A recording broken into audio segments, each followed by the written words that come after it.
Okay,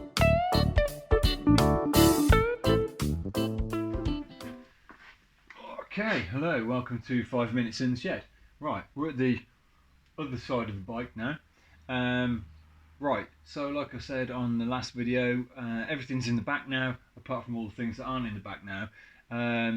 So we've got a new rear sprocket on the back, but we don't have new front sprocket. We don't have a rear sprocket on the front. We have a front sprocket on the front, but that is not new. So we're going to change that.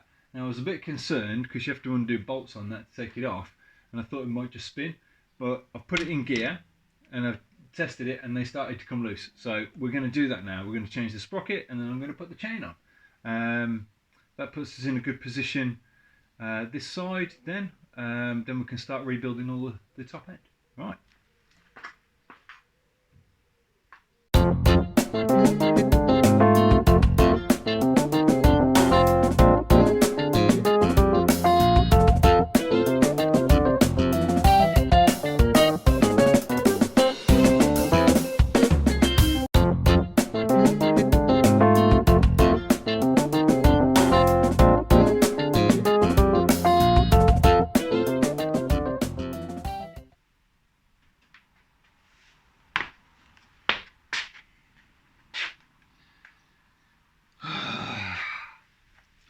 Okay, so shiny new sprocket on the front looks very nice. You'll notice a nice gold chain, which I can't put on yet because although I thought putting the chain on was the next job, it's not. Taking the entire swinging arm apart again is the first job because I forgot to put this on. This is the bit of rubber which goes around the front of the swinging arm that the chain runs on, that you can't put on unless you take it all apart again.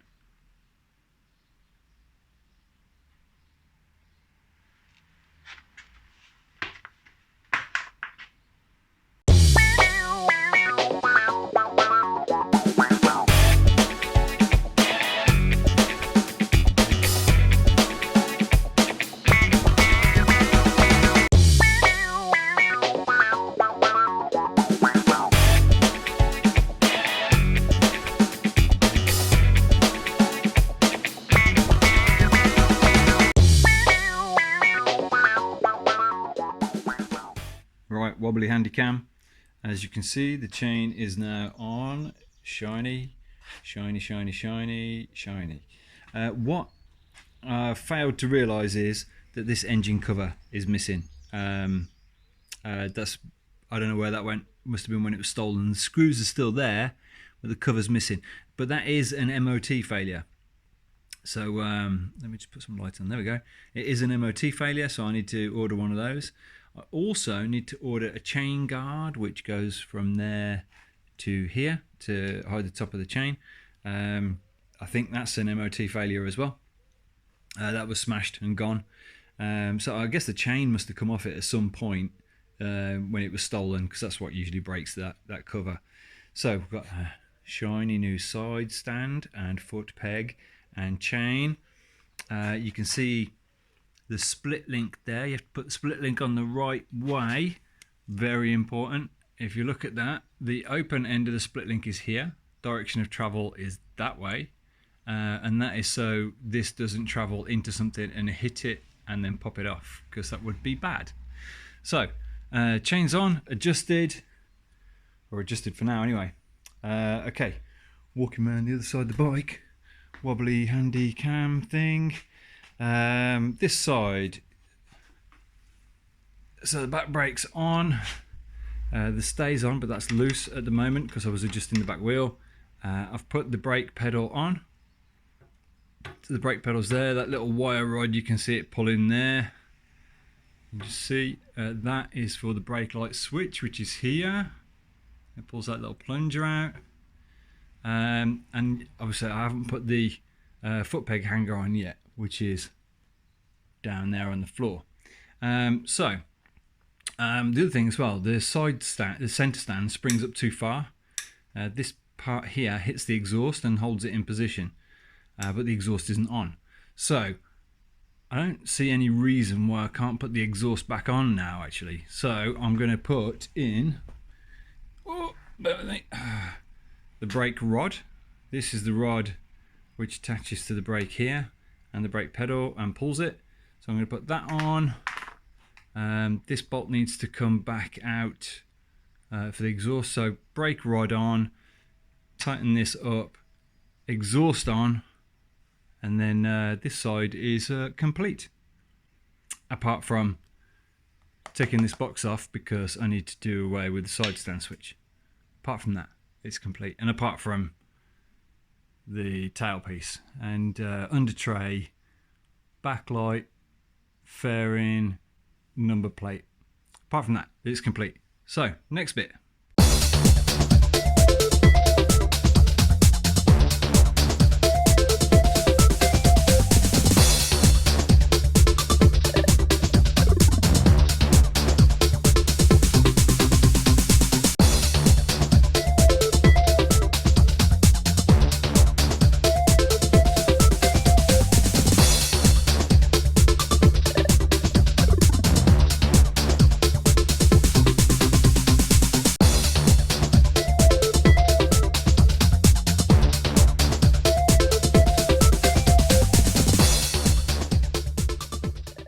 Okay, handy wobbly cam time. So, as you can see, back wheels on. Oh, I forgot to tighten up that brace bar. Must do that in a minute. Oh, I'm glad you showed me that.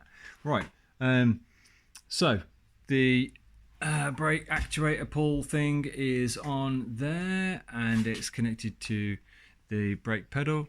So now we've got about 1/2 inch travel, which puts the brake on, which is good. Exhausts on. The exhaust hanger bolts there, but that bolt is also the rear foot peg. So I did the rear foot peg, tighten the spindle up for the swinging arm, put that on. That's all good. Tighten the exhaust into the engine. One thing I have noticed though, they must have given this a right old kicking, because you know I said the centre stand stops on a bracket on the exhaust. Well, that bracket on the exhaust is there, which is really rather deformed, and there's supposed to be like a rubber bung on that to meet the I can't really see with this angle, to meet a bit down in there, and it's not working. So this needs hammering back into shape. I'll do that later. While I was doing it, the side stand kill switch was dangling around, so I couldn't be bothered to move the camera, but I took off the main electrical box off this side of the engine, which is here. That goes on there, so that's come off, mainly because the screws were a bit rusty. Let me just turn the light on. They were the rusty screws, needed a bit of copper slip, so I thought I'd take them off, take it off from this side. And I had traced the wire. The wire comes up the back of the spine here, goes to this metal clamp here, and was connected to this one here, which is blue under the dirt. So 2 male pins in there. That then goes down to the side stand switch. Now, this is where it got a bit of a problem, right? It's where I discovered an issue. So over to bench cam. There's a switch. Normally the plunger is out, which it is there. Right, so that's side stand up. That is side stand down when it presses it. So normal riding when the engine should run is out like that, which I thought, I bet that's open circuit. If that's open circuit, I can just unplug the wires, leave it open circuit, great. But no, I've just tested it with a meter, and that is short circuit, that is open circuit. So it's the wrong way around, which means I'll be able to start the bike but not put it in gear. So I think I might have to, I'm never going to get another one of these connectors. I think I might have to chop that connector off here and solder the 2 ends together to make a short circuit, because the short circuit is that, which is normally riding. Bit of a shame, but I've got to do it. I don't really want to destroy that because I might go back on one day. Anyway, So yeah, now I've taken that off, I can put it all back on again. So that can go all back on. What's the next job after that? I don't know. I'll have a think about it and get back to you. Okay, so my plan was to show you me fitting all that on like some sped up footage and all that. I pressed the wrong button on the camera. So it's not sped up footage, it's 8 minutes of me copper slipping 3 bolts, putting them in, rebuilding, putting all the electrics back in where they're supposed to be, and putting the battery in. Which is 8 minutes of me just pottering, which is really dull and boring. So I might edit an outtake at the end of the video of me realising that the camera was on the wrong setting. Maybe, we'll see. Anyway, tighten the torque arm up, so everything's on now. All this bit round here is done, apart from that, and the stop for the centre stand, because it's hitting the chain, you see. So apart from that, that's done. That's done, apart from it's not connected up, because I don't want it connected up yet, don't need it to be live. So I thought, right, let's start on the top of the back of the bike now. So, new tail light, look at this, brand spanking new, out of the box. So we're going to put that on, which would be nice, super easy job, 2-second job. So I might just leave the camera rolling instead of doing it as a sped up thing. So, new tail light, we've got these little bushes there that go on the rubbers on the back.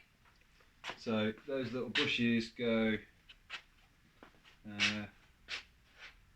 see how it works. So these come off, like that. But this goes on before everything else, you see. So got the nuts off first. I think you leave those washers on there, I think. And these, yeah, they go on there. So these go from the inside.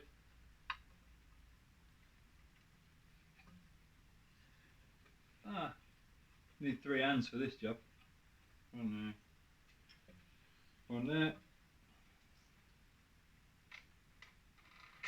These bad boys go in there like that. Then tighten on to there.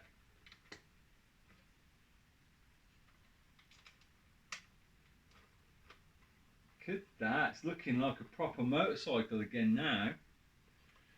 Right, so just need to nip those up. That wire comes in here and connects to the brake light, which is this one.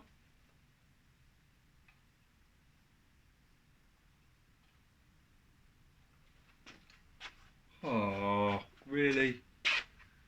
Hang on, we're going mobile. We're going mobile. Okay, new tail lamp. Great. Put the bushes in, things that sits there, rubber mounted. That is the electrical connector for it, 3-pin Japanese connector. There. And the harness on the bike is there. 3-pin Japanese connector. Can you spot the problem?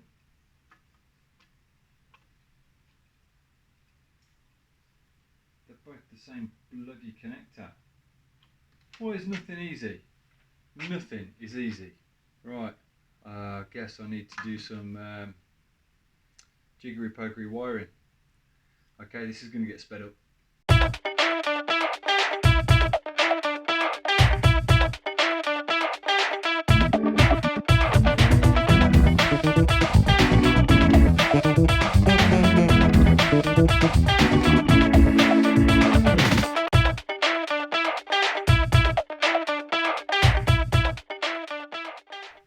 Okay, there we go. Move the microphone so you can hear me. Right then, so tail light's on. I had to move it forward a little bit compared to the old one. It was sticking out too far, so took the rubber washers that it came with off. A lot of these parts could go on a Lex Moto as well, a Chinese copy of Yamaha, and they're almost the same, just slightly different. And I think this is one of those slightly different ones. So I've put in 3 bullet connectors to make the connection proper. I've put them all on the same way, and the reason I've put them all on the same way is because the colour code is different. I'm not entirely sure which one does which, so until I can power the bike up and test it, I don't know. So I've put them all the same way, which is pretty bad practice because you can get it very wrong, right? But I might need to shuffle them around to get the correct operation of tail lamp, stop lamp, and all that, and the ground in the right place. So tail light is on. So the next phase is going to be the under tray, which goes under here. Then the rear fairing, and then I can bolt the rattly cut out switch back on while the indicator's back in. Number plate, I didn't have a number plate, forgot about that, so I need to order a number plate. But yeah, we're going to build all that back up. Should look pretty cool when it's done, look like a proper motorcycle, which is nice. So yeah, I'd say the back end now is completely finished, apart from the bits we haven't finished yet. So yeah, all good stuff. Catch you next time. Thanks for watching.